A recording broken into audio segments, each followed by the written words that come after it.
Hello YouTube. Today we'll be talking about how to take care of mealworms for geckos, bearded dragons, whatever you're feeding them to, and what the stages are of them going through morphs and stuff, and how it all works. So first of all, what you're going to need is at least a tub or a small container, whatever, how big you want your colony to be.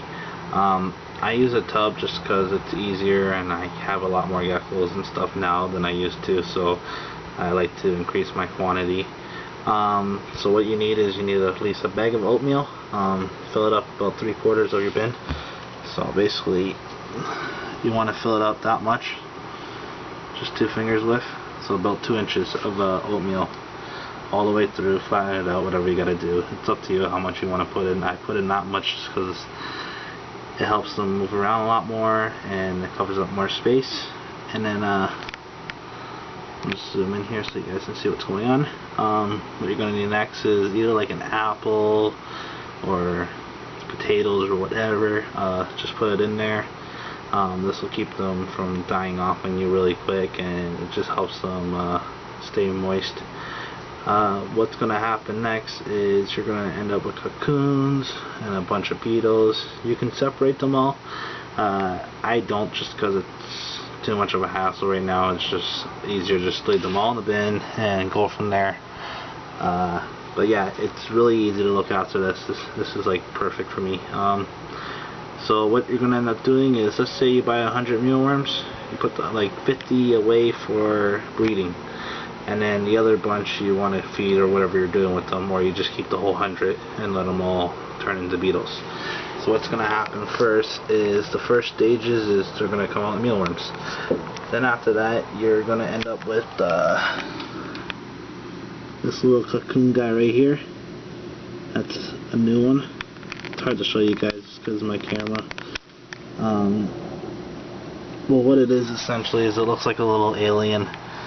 And then later on they start turning into beetles. After that, like, the cocoons will start turning really dark brown, and if they go black or really dark brown, then you know they're dead. What's going to end up happening after they turn into that dark brown is they're going to start turning into these little beetles like here, these lighter ones.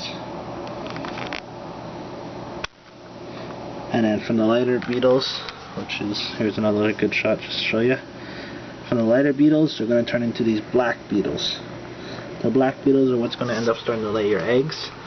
What I tend to do is I leave a little piece of paper towel in there, and they'll lay all their eggs on that. Of course the mealworms are going to eat at this because I haven't separated them.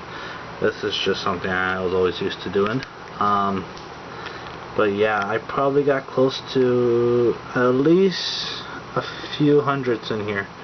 I'm not quite sure, as like really you cannot tell how many you got unless you sit there all day and count each one. So, but yeah, it's really easy to look after mealworms. My bin that I use is a 19-liter bin, so a 20-ounce bin, I believe. Oh, 20 quarts. So it's not too big, but it's good enough. But yeah, it's really easy. If you guys have any questions or want to know more, just drop me a message.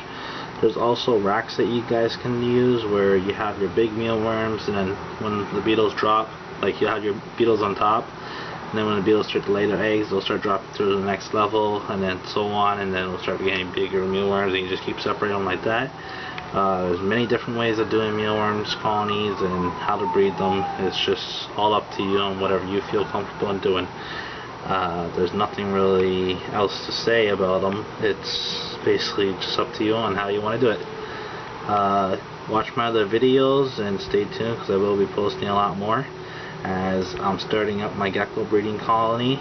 And the last video that I posted was about a hornet dragon. They actually both ended up dying on me. I have no idea what happened there. I bought the Rapashi and all this other stuff, and right after I bought everything, they ended up both dying, so I ended up losing a lot of money on those guys for basically nothing. So, but yeah, stay tuned, watch my other videos, and subscribe.